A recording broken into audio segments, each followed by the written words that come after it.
Good morning, ladies and gentlemen. I just want to drop quick knowledge because today's gonna be a busy day. I might not have time to drop one today.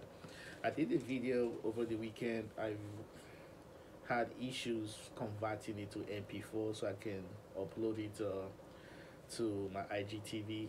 Um, Anyways, on my YouTube channel. So if you're looking for my YouTube channel, go to iGilman. Go to YouTube and type iGilcast, I believe. That's the name, iGilman. Or type in my name and you will see my YouTube channel. Subscribe, like, whatever. Um, I'm not getting paid for doing these videos, but anyway, I do it because I like to share my thoughts and express myself. We'll see where it goes. I'm building while I'm flying. Anyway, um, I wanted to share something with some of you today. One of the things that really shocked me about marriage license, and I'm going to read from this website. Okay, the history of marriage license. Okay, marriage licenses were unheard of prior to the Middle Ages. In England, marriage license in one form or the other are more than 400 years old, with the practice brought to America in colonial times. Today, applying for marriage license has become an acceptable practice and is often perceived as necessary for legalizing a marriage. However, in the United States, the state issued mi- the state issued marriage license is subject of intense controversy for some individuals.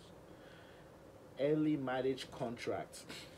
For centuries, marriages were private contracts between two families that may or may not have had the bridegroom or the bride's consent. So they can just put two people together and force them to be married by the families. Consent was not needed by either the bride or the groom. Interesting.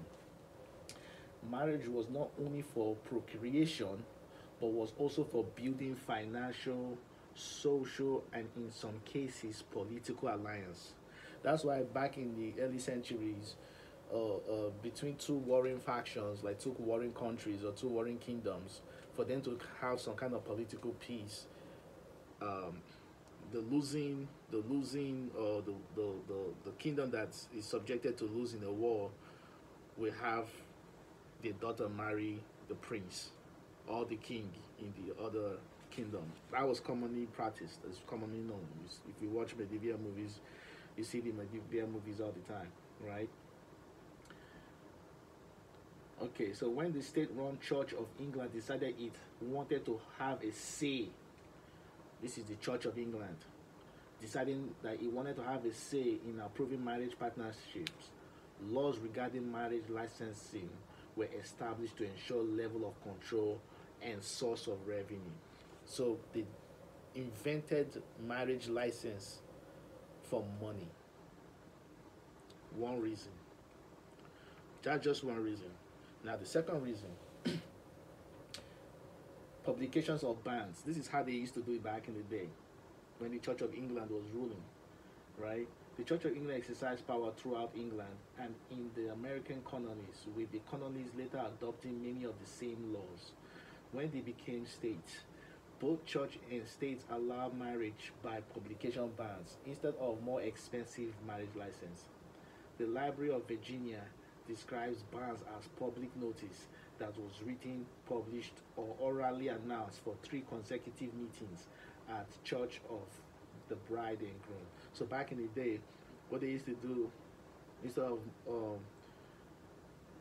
to provide some level of control, instead of the form of marriage license, they used to announce it in the meetings, in the local meetings for three consecutive meetings, that this person who is the groom and this person who is the bride are married. They announce it for three consecutive meetings. That's how people know that the bride and groom are married. Now, this is what is interesting. According to North Carolina History Project in 1741, the state increased control over marriages, primarily to prohibit interracial marriage by issuing marriage license. So marriage license in America was used to deter black men from marrying white women.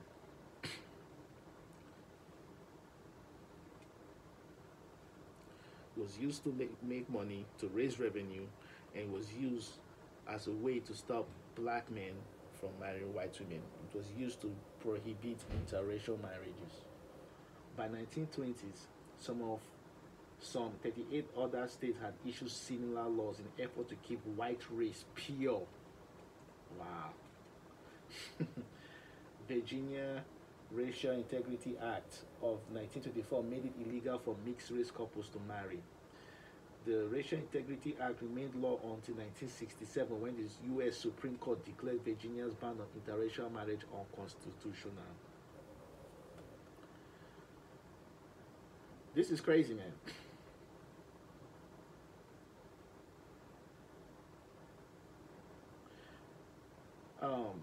Yeah, the same thing goes for history of dating. Let me tell you how the history of dating came about. Came about.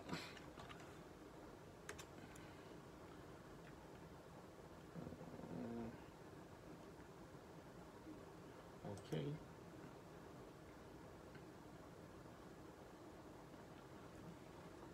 The concept of dating really began at the turn of the 20th century, not too long ago. Prior to the late early 1900s, courtship was more private, unemotional affair. There was no emotion, there was no love. Back in the day, you want to get married, your family had to go meet the family of the bride to show interest. And at some point, the bride may have to have a say so, or she's given the privilege to have a say so. And when she says yes, she now goes to court the groom. There was no dating, no love affair, no Disneyland, no Cinderella, no Snow White BS. Okay? So, women would meet with several men with her parents, present to whittle the pickings down to the most suitable match for marriage, which heavily relied on factors such as financial, social status.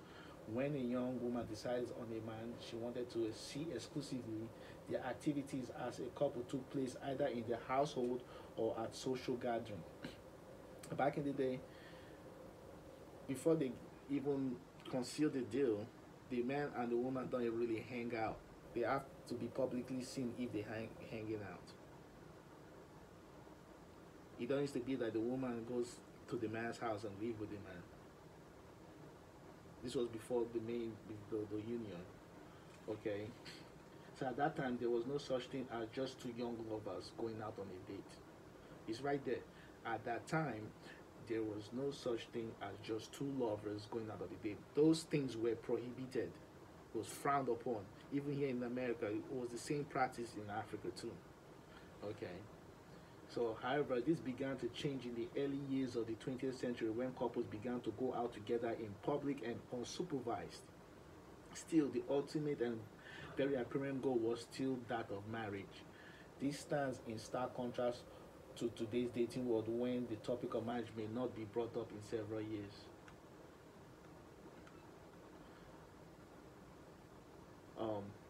They invented dating to sell rings and houses. Pretty much. The gentleman caller, courtship versus dating, the proper match, falling in love.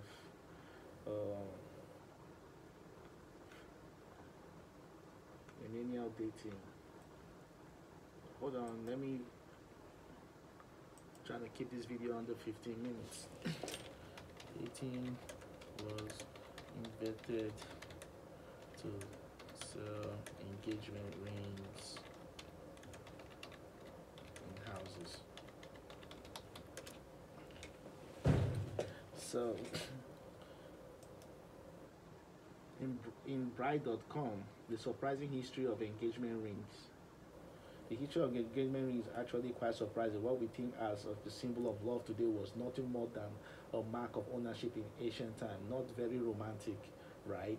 But luckily, times have changed with the engagement season officially upon us. We think it is important to give you a crash course on your new blink. After all, shouldn't you know exactly what rocks means before you post your first ring? Uh, an ancient sign of ownership. So back in the day, when a groom is interested in a bride, and he puts an engagement ring on her finger, that was a mark of ownership. I own you, like property.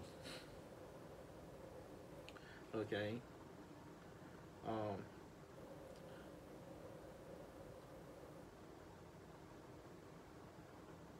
So, in ancient sign of ownership, like many other customs today, engagement rings can be traced all the way back to ancient Rome.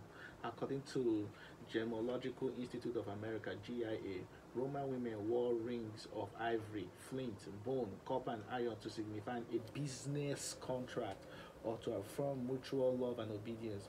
Gold rings were later found in the ruins of Pompeii, proving the shiny metal became material of choice in common era.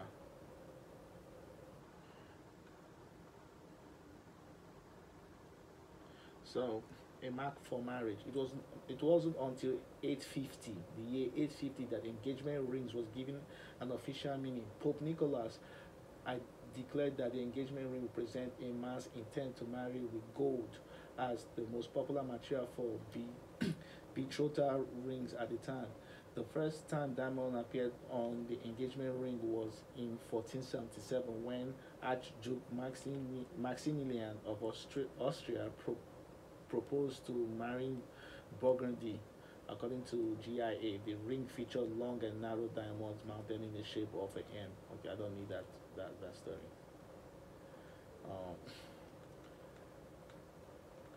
let me see. Um, history.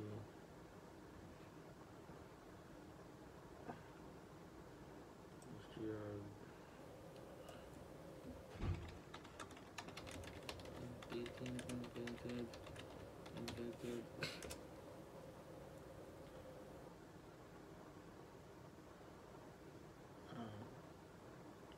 Boom. All right, this is what is really interesting. Got 2 more minutes here. Um, the issue of dating reveals how consumerism has a jackpot ship. So they invented dating so that people can go to restaurants, buy houses, buy engagement rings. It's pretty much a commercial activity, and that's what is wrong with modern society today. That is what is wrong with why marriages, the way modern marriages are today. We just don't know why we practice these things. Um, I don't have time to go into all the supporting facts, but what was the crux of the matter of what I'm saying? Basically, if two people want to get married, right? You don't even need engagement rings. All you need is approval from the bride's family and the groom's family willing to let their son marry the bride. Marriage licenses were fictitious, were used to stop black men from marrying white women or to stop interracial marriage or mixed marriages. Engagement rings were used to influence economic activities like buying a house and buying wedding gowns and setting up parties and stuff. So I just wanted to share that, and I was going to talk about it on my YouTube channel, but I wanted to talk about it in this mini video series and put it on my IG first. Maybe I will do something this afternoon, talk about another topic this afternoon. All right, have a good morning.